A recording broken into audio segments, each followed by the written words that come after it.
Sly Park, Jenkinson Lake, a favorite recreation and vacation destination for over 500,000 people each year.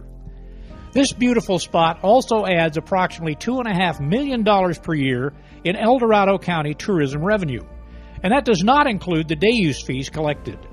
Home to over 190 camping sites in 10 campgrounds, 2 concrete boat launch ramps, a marina, miles of hiking trails, and unparalleled views, for the past few years, this iconic El Dorado County destination has been under siege.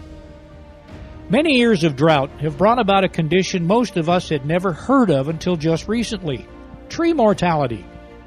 With trees unable to produce enough sap to fight off insect infestation, the bugs launch a full attack on the vulnerable forests. The result? The loss of ages-old conifers and other tree species found in the area. Not unique to just the Sly Park recreation area, tree mortality has affected millions of trees statewide, and closer to home, brought about the demise of trees in hundreds of thousands of acres in El Dorado County. The El Dorado Irrigation District, better known as E.I.D, owns the lake and surrounding land as a source of water supply and storage for its thousands of El Dorado County customers, and E.I.D is fighting back. Channel 2 spent time at Sly Park Recreation Area in mid-July and talked with Parks and Recreation Manager Craig Hawkins.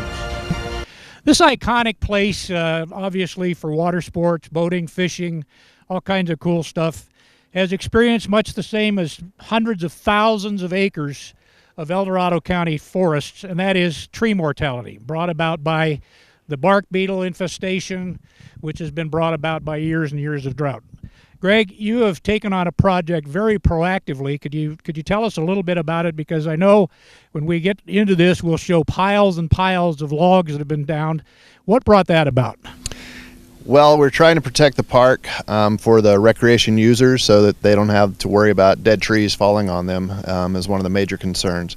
Another is just getting the dead trees down to prevent possible fire hazards, and we're just trying to make the park a safer place. And if the trees are down, does that give the surviving, if that's the right way to put it, does that give the surviving trees a better chance?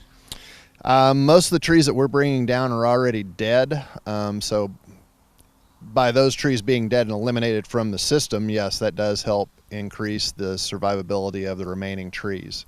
How long ago did you start this project of getting rid of the infected trees?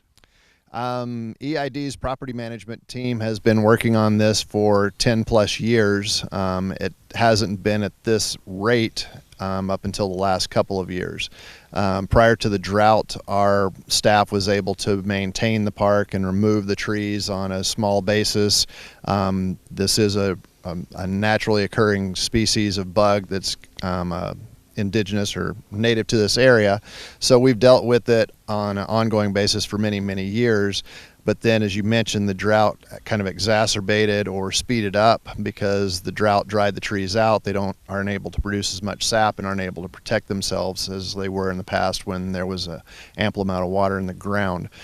So in the last couple of years, we've started increasing our rate of removal, and then this last fall of 2016, we actually hired a contractor, licensed timber operator with an RFP, registered professional forester, and came in and started doing large-scale operations like you see behind us here. Is there a number, even if it's just a rough number, of how many trees have been taken down? I've roughly calculated out probably around 600 trees were removed in this harvest since November.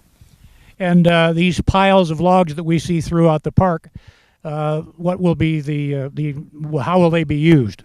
Some of them we're using and cutting up and selling as firewood to campers in the park. Some we're allowing private individuals to come in. They can purchase firewood permits from us and cut and remove the wood for their own personal use. Some of the large piles are being burned off, and then others we got a grant through CAL FIRE and purchased a chipper, and we'll be chipping them up and broadcasting them throughout the park as well. So is this project totally E.I.D, or do you have partners? Fire, we have the longest going vegetation management plan in the state of California in cooperation with CAL FIRE, which we're very proud of. The commercial timber operation that happened this fall and this spring, though, that was entirely E.I.D. That was a private contractor that we contracted with. He came in, did the work. We actually grossed, E.I.D. did, about $26,000 off of the sale of the salvage timber. That's one of the struggles right now that people are dealing with, is there's so much salvage timber on the market in California, it's hard to get rid of it. So we hooked up with this gentleman who has an exporter out of Sacramento, and they've been putting it in cargo containers and shipping it overseas, actually. So when we found this opportunity that we could actually get these trees down, improve the safety of the park at no cost to our ratepayers, we jumped on it as quick as we could. Now we're at a point, what you see with the large piles and a few of the dead trees that are remaining, this is timber that was not marketable or not cost efficient for our timber operator to pull out.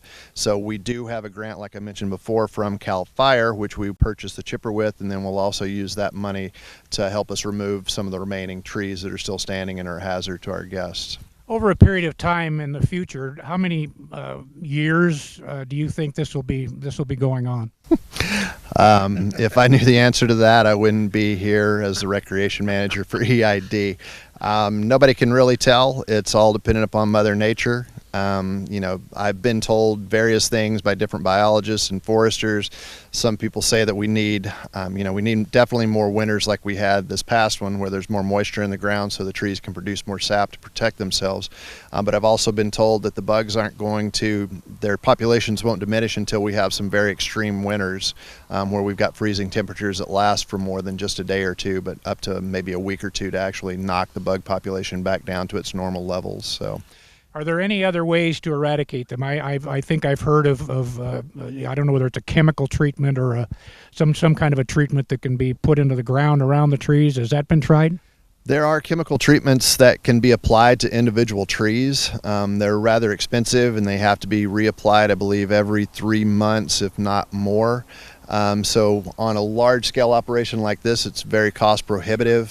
For private property owners who have 4 or 5 trees they want to protect in close proximity to their home, maybe it's a viable solution. But we also kind of stray away from chemical applications here, since Jenkinson Lake is a drinking water reservoir. We did try a couple of seasons ago a pheromone trapping treatment, where we use pheromones that the bugs produce themselves. One pheromone is actually an attractant that says, come and help us eat this tree.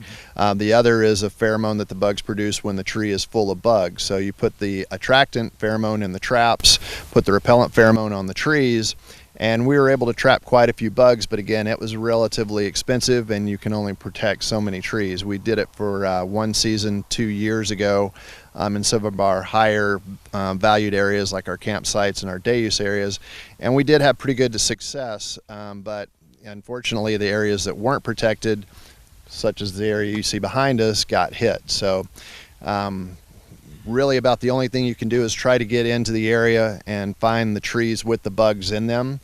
You can look for pitch pockets and what's called frass, which looks like sawdust at the base of the tree while the tree is still green. Take that tree down, chip up the limbs or burn the limbs, and then get rid of the lumber or timber, either remove it from the place, burn it, or tarp it and try to greenhouse out the bugs.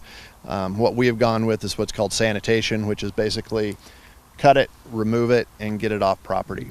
In a relative sense, you say that somewhere between 600 and 700 trees have been taken down. What's the overall acreage of this property? Right around 1,700 acres. Okay, so if you exacerbate that by the amount of, there's millions and millions of trees in the state of California that are suffering the same fate. I've been told, and I may have read this in this great brochure that E.I.D. put out, that once you start seeing the brown on the tree, it's too late. The tree is dead. Yeah, the tree is dead. Once it starts browning out, the bug is pretty much moved on at that point. The bug comes in, the bark beetle, bores into a green tree, lays their eggs, and then the larva hatches, and the larva is actually what kills the tree and eats the living membrane just underneath the bark. So once the tree finally dies, and then that prevents the tree from transporting nutrients from the soil to its to its system. Once the tree excuse me, starts to die, the bugs have pretty much left. So we're looking at probably 3 or 4 flights a year now with the number of bugs that we have. So this is an iconic recreation area in El Dorado County. As I said before, boating, fishing, all kinds of water activities, as well as a lot of camping sites. And speaking of the camping sites, I was up here a few weeks ago and did a little bit of videoing. In talking to most of the campers, they seem very positive about the proactive approach you're taking. Is that what you're getting? For the most part, yes. I would say the majority of the folks that come in understand the problem and understand that something's got to be done. They don't necessarily enjoy the view that they're getting right now, but what we're trying to educate our guests on is that this is a long-term commitment, and it's going to take multiple years before the park is back to its normal healthy state. We're really overgrown with trees in here because we haven't done any green tree harvests in a while. The state of California is suffering because we took fire out of the system 100 years ago. That was one of the natural methods for controlling the tree populations, was fires would come through, burn off, and we would have well-spaced, healthy forest. But that hasn't happened in a while. So that's one of the things we're trying to do with Cal Fire is, one, take out our standing dead trees. They did help us burn some of these piles down as part of the vegetation management plan. And then once we get most of the dead trees out, then we'll start looking at maybe thinning out some of our green trees. We're also working in cooperation with the Resource Conservation District, local Resource Conservation District, who has received a grant from Cal Fire as well to do understory thinning and ladder fuel removals in our vegetation management plan. They're working cooperatively with Sierra Pacific Industries, U.S. Forest Service, PG&E, SMUD, all along the Highway 50 corridor. So once we get these trees thinned out, we get the understory removed, then we can come back and reintroduce fire into many more parts of the park and be able to manage with prescription burns managed by Cal Fire. Some of these areas that you see that are somewhat comparatively or relatively bare, will you seed these? We are working on a restocking plan right now. We're hoping to replant a few trees in the fall.